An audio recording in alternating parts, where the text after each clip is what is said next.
اللہ اللہ اللہ اللہ اللہ اللہ اللہ اللہ۔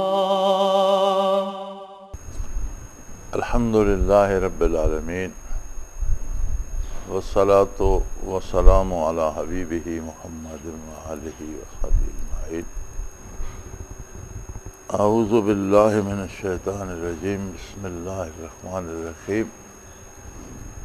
فمن جاہد فجاہد لنفسہ، اللہم سبحانک لا علم لنا الا ما علمتنا انک انت العلیم الحکیم۔ مولا یا صلی وسلم دائما ابدا علی حبیبک خیر الخلق کلہم۔ اللہ کریم کا ارشاد ہے کہ جو شخص محنت کرتا ہے، بہت زیادہ کوشش کرتا ہے، بہت زیادہ محنت کرتا ہے، مجاہدہ کرتا ہے، فجاہد لنفسہ، وہ اپنے فائدے کے لیے، اور اس کا فائدہ خود اسی کو ہوتا ہے۔ دنیاوی زندگی اپنی روش میں چلتی رہتی ہے، جو لوگ کچھ نہیں کرتے زندگی ان کی بھی بیت جاتی ہے، اور جو محنت اور مجاہدہ کرتے ہیں زندگی ان کی بھی بیت جاتی ہے۔ مشکلات ہر انسان کی زندگی کا حصہ ہیں، وہ بادشاہ ہو یا فقیر، زندگی کی کسی شعبے میں ہو، صحت اور بیماری، تنگی اور فراخی، مشکلات اور آسانیاں، یہ زندگی کا حصہ ہیں، یہ کسی ایک طبقے یا ایک فرد کے لیے مخصوص نہیں ہے۔ یہ بہرحال زندگی کے نشیب و فراز سے ہر فرد کو گزرنا ہوتا ہے، اور خوش نصیب ہے وہ لوگ جنہیں صحیح ایمانی قوت نصیب ہوتی ہے، اور ایمان وہ کامل ہوتا ہے جو بندے کو مجاہدے پہ مجبور کر دے۔ یہ ایمان کی قوت ہوتی ہے جو بندے کو استعداد کار عطا کرتی ہے۔ قرآن حکیم میں جہاں کہیں ایمان کا ذکر آیا ہے، آمنوا وعملوا الصالحات، جہاں بھی آپ دیکھیں گے قرآن حکیم میں، تو ایمان کے ساتھ عمل صالح کی قید ہوگی، یعنی ایمان کی خصوصیت ہے کہ وہ عمل صالح پہ بندے کو مجبور کر دیتا ہے۔ تو اللہ کا احسان ہے کہ صحیح عقیدہ بھی نصیب ہو، اور قوت کار نصیب ہو، اور بندہ زندگی میں دین کی بھلائی کے لیے، دین کے نفاذ کے لیے، دین کے پھیلانے کے لیے، دوسروں تک دین کا پیغام پہنچانے کے لیے، اور ظلم و جور ناانصافی کے خلاف جد و جہد کر سکے، مقابلہ کر سکے، کوشش کر سکے، کم از کم اس کا ارادہ تو ہو، اس کے لیے تیاری تو ہو۔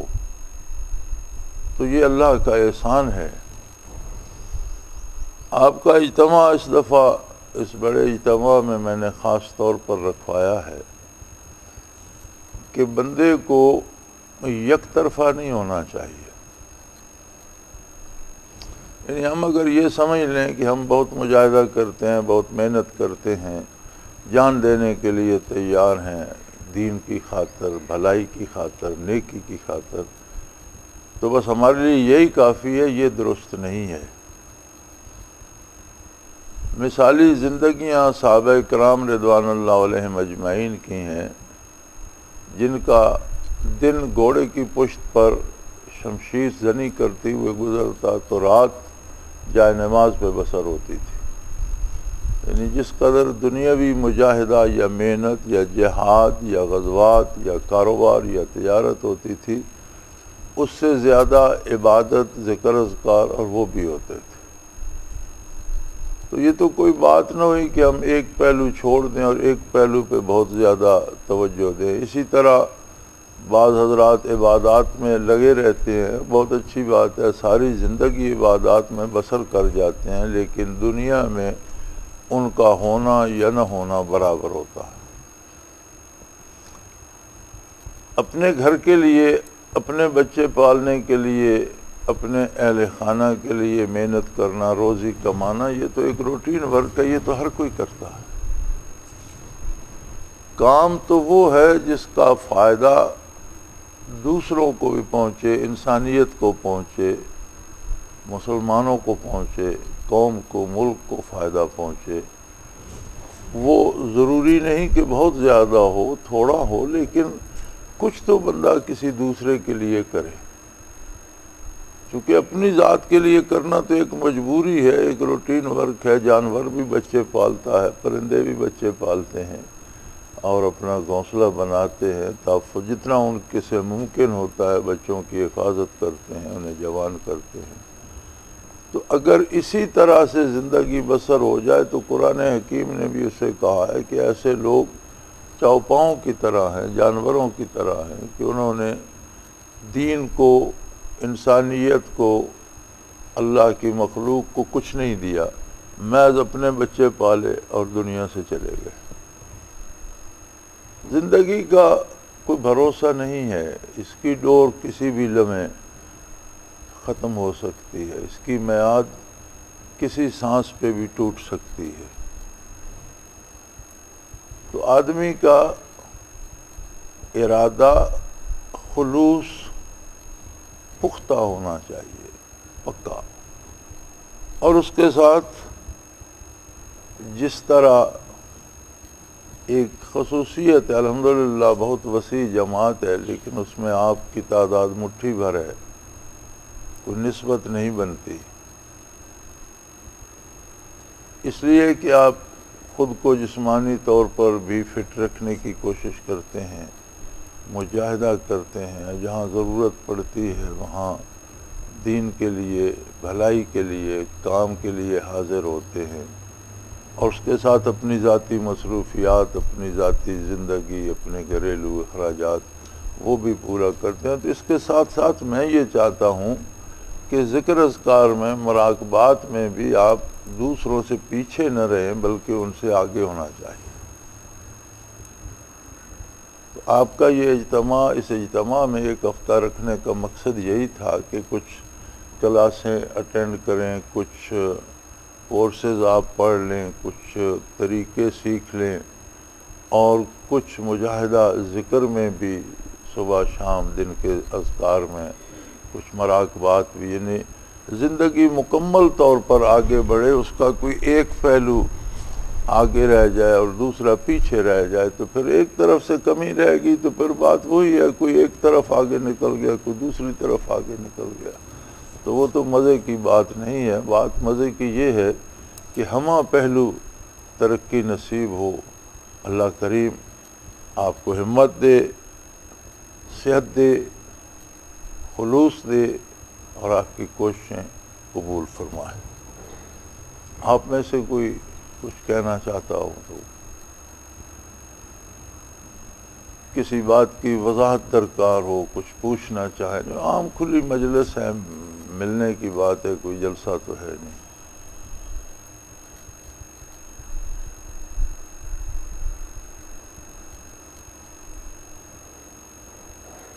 اور یہ بھی یاد رکھیں کہ کام کرنے آسان نہیں ہوتے، مشکلات ہوتی ہیں، زندگی کا حصہ ہے مشکلات، اور برداشت کرنا پڑتی ہیں، لیکن جو لوگ اللہ کے بھروسے پہ چلتے ہیں ان کے لیے کوئی مشکلیں مشکل نہیں رہتی۔ اللہ کریم ہمت بھی دیتے ہیں، حوصلہ بھی دیتے ہیں، قوت برداشت بھی دیتے ہیں، اور مشکلیں از خود آسان ہوتی چلی جاتی ہیں۔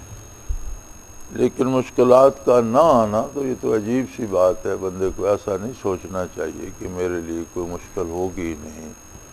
ہر شخص کا اپنا ایک مقام ہے، اپنا ایک وجود ہے، اور اس کی ذات اور اس کے مقام اور اس کے مرتبے کے مطابق اس پر مشکلات بھی آتی ہیں، تکلیفیں بھی آتی ہیں، دکھ بھی آتے ہیں، بیماریاں بھی آتی ہیں، لیکن ان سب کے ساتھ خلوص کے ساتھ دین کے لیے، اللہ کے لیے، اللہ کی مخلوق کی بھلائی کے لیے، دوسروں کی بہتری کے لیے، اسلام کی ترویج کے لیے، یہ حقائق دوسروں تک پہنچانے کے لیے محنت اور مجاہدہ کرنا، یہ سعادت ہے اللہ کی طرف سے کہ کسی کو توفیق دے دے۔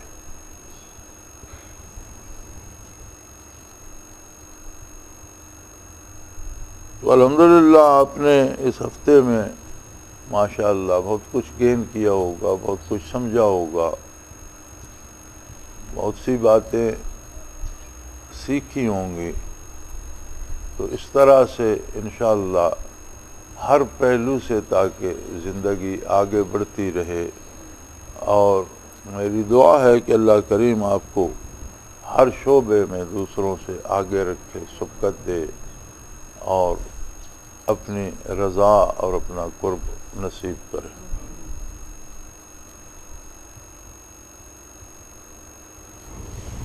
ہاں جی، کوئی آپ کی بات، کوئی آپ کا مسئلہ؟ صلاح الدین بھائی، سب ٹھیک جا رہا ہے؟ کیسا رہا آپ کا؟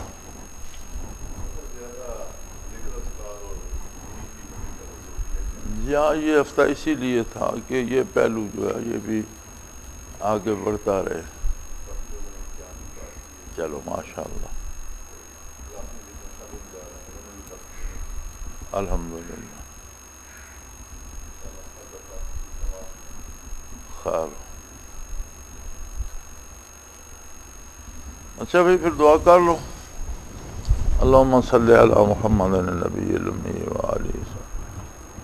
اللہم ربنا لا تقتلنا بغضبک ولا تہلکنا بعذابک واعف عنا قبل ذلک۔ اللہم ربنا لا تسلط علینا من لا یرحمنا، انت ولینا فی سفرنا وحضرنا فی مرضنا۔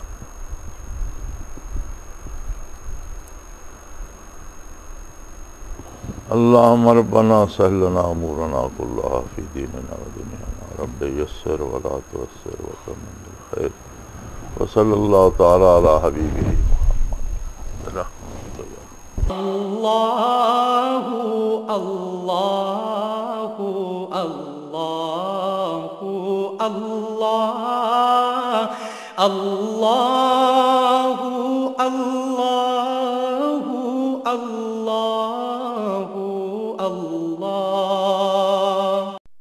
حضرت امیر محمد اکرم آوان مد ظلہ العالی دارالعرفان منارہ ضلع چکوال میں سالہ سال سے قرآن و حدیث کے اوپر خطابات کر رہے ہیں، اور سلسلہ نقشبندیہ اویسیہ کے مطابق لوگوں کو ذکر الہی کی تربیت دے رہے ہیں۔ وہ قرآن پاک کی تفسیر ترتیب وار بیان کر رہے ہیں۔ تفسیر قرآن کو وہ موجودہ ملکی اور بین الاقوامی حالات کے مطابق بیان کرتے ہیں۔ موٹر وے سے کلر کہار کے انٹرچینج سے نکلتے ہوئے، کلر کہار کی جھیل سے ہوتے ہوئے، میانی، بوچھال اور نور پور سے گزرتے ہوئے دارالعرفان منارہ پہنچ سکتے ہیں۔ حضرت امیر محمد اکرم آوان نے بچیوں اور بچوں کی دینی اور دنیاوی تعلیم کے لیے سقارہ اکیڈمی کے نام سے ایک درسگاہ بھی قائم کی ہے، جس کا افتتاح ملک پاکستان کے صدر جنرل محمد ضیاء الحق نے اپنے دست مبارک سے کیا تھا۔ وہ تمام احباب جو اسلام کی طلب رکھتے ہیں ان سے گزارش ہے کہ دارالعرفان منارہ ضلع چکوال میں امیر محمد اکرم آوان صاحب کے خطابات سے مستفید ہوں۔ وہ ہر جمعے کو نماز سے پہلے بیان فرماتے ہیں۔ ہر ماہ کی پہلی اتوار کو ماہانہ اجتماع ہوتا ہے، جس میں آپ خصوصی خطاب فرماتے ہیں، اور پاکستان کے چاروں صوبوں سے احباب اس اجتماع میں شرکت کرتے ہیں۔ اس کے علاوہ یہاں سال میں 2 مرکزی اجتماعات بھی ہوتے ہیں، ایک رمضان المبارک میں اعتکاف کا اجتماع، اور دوسرا جولائی اور اگست میں 40 دن کا اجتماع ہوتا ہے، جس میں روحانی تربیت کی جاتی ہے۔ اپنا خون سیماب دے کر اتنا ہم کر جائیں گے، نام آقا کا چمن میں پھر رقم کر جائیں گے۔